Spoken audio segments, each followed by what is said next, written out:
With the release of Shadow of the Erdtree, there are 2 new shields. These shields fall into the thrusting shield category. Now, I know what we all thought, including myself, who's going to use these shields when there is much better ones in the game? But if you take a second and look closely at them and test them out, they have a special ability that no other item has. Currently they are broken and I was able to defeat majority of the major bosses quite easily. So my friends, you might be asking, how exactly are they broken? Let me tell you. This is a thrusting shield. That being said, you are able to guard, blocking the attacks, and you're also able to hit at the same time. But what's even more broken is this. When you normally block an enemy's attack, it is going to drain your stamina by quite a bit. However, with this shield, when you're blocking and attacking at the same time, it barely drains any stamina from the block. The only thing that drains the stamina is you attacking.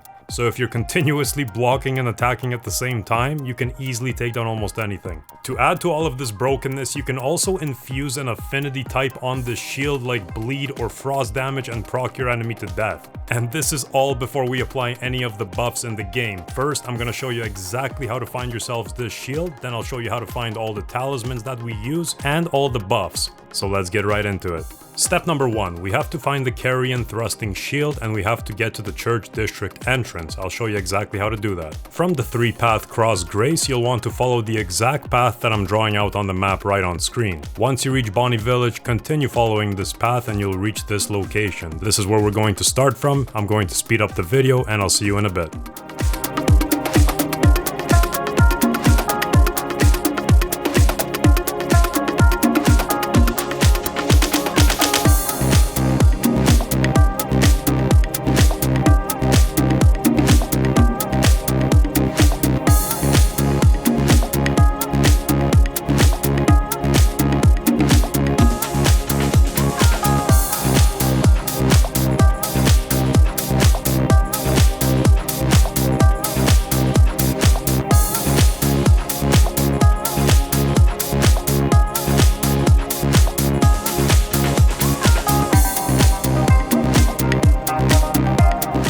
Once you get to this spot, you are going to see a bunch of enemies with a Fire Knight at the end. You don't have to kill anything, just go ahead and pick up the item over here. Now you got yourselves the shield.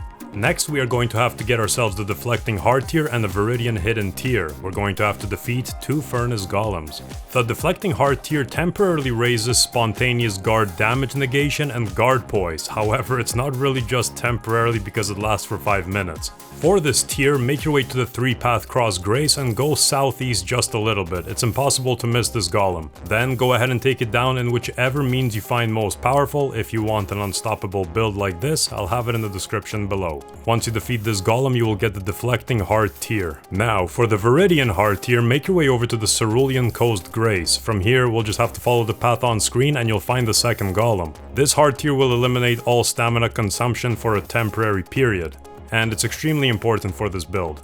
Once you defeat it, you will get that tier. Now, for the next talisman, the 2-headed turtle talisman, start from the castle front Grace and follow the path that I take on screen. This talisman is just like the first turtle talisman, however, it's upgraded and it allows for even faster stamina regeneration.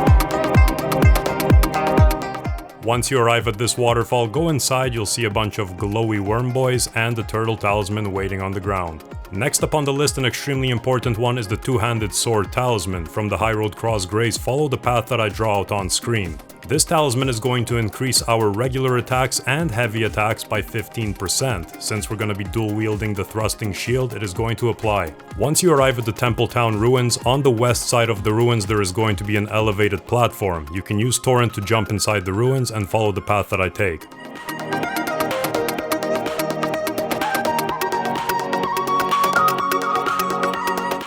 Next up, we are going to find the Scholar's Shield spell. You can apply this to your shield to increase damage negation even further. From this location, you'll want to climb down here. There's going to be a boss fight, I've already killed it, but once you defeat it, go to this area, lift the door, and you're going to find Sorceress Selen here. You can buy the spell from her. For the next talisman, the Spear Talisman, from Lasakar Ruins, make your way over to Lakeside Crystal Cave. This one increases thrusting weapon counterattacks by 15%, which is significant. Once you reach this location in the cave, it is going to be inside this chest. And the final talisman in this combination is the Great Shield Talisman. From the Erdtree Gazing Hill, go south until you see 2 chariots. The one on the right side is going to contain a chest with this talisman. Once equipped, stamina damage is going to be reduced by 20% when blocking. Now, finally for the armor set, you want to use something with extremely high damage negation. You can either use a full Bullgoat armor set or the Verdigris armor set. They require short side quests, and I'm gonna have links in the description for the tutorials. The final step to any build that I show you how to do, make your way over to Smithing Master Hugh and upgrade your shield to the highest possible level. Then you will want to go into the Ashes of War section and apply an Ash of War to the Carrion Thrusting Shield. This will allow you to apply an affinity. I would highly recommend either the Blood or the Cold. This is going to give Blood Loss buildup or Frost buildup. When it procs against enemies, it deals massive amounts of damage. Alright, now for the fun part. I'll show you exactly how I utilize this build. First, I use the Golden Vow incantation. Then I apply Scholar's Shield to my Carrion Thrusting Shield. I drink my flask of Wondrous Physic with the tears I showed you how to get. Then I dual wield the shield and I head into the battle. No matter what enemy you're going against, you'll want to have your guard up blocking attacks all the time. Once you're close enough to your enemy, hold your guard up the whole time and start using the light attacks. It's RB or R1 if you're on controller. From here, you'll just want to continue spamming the attacks on the enemy, and as you see right here, the bleed actually procs and takes me into the second phase of Radahn. You will also notice that at the start of the fight, you will not be consuming any stamina. This is from the tier that we acquired earlier. Once it runs out, however, you will have to pay attention to your stamina bar. But the premise of this build is basically block, attack at the same time, and watch for your stamina. The second you start to run too low on stamina, try to find a window where you can drop your guard, and this is going to replenish your stamina. The Two-Headed Turtle Talisman helps tremendously with this. You might have the question, Cass, why don't we just use a thrusting spear in combination with this shield? And the reason for that is that this shield actually gives more damage, and the fact that it barely consumes any stamina while you're blocking and attacking at the same time makes it much better. But yeah, that's pretty much it, my friends. Thank you very much for watching. I hope that helped you out, and I'm out. Peace.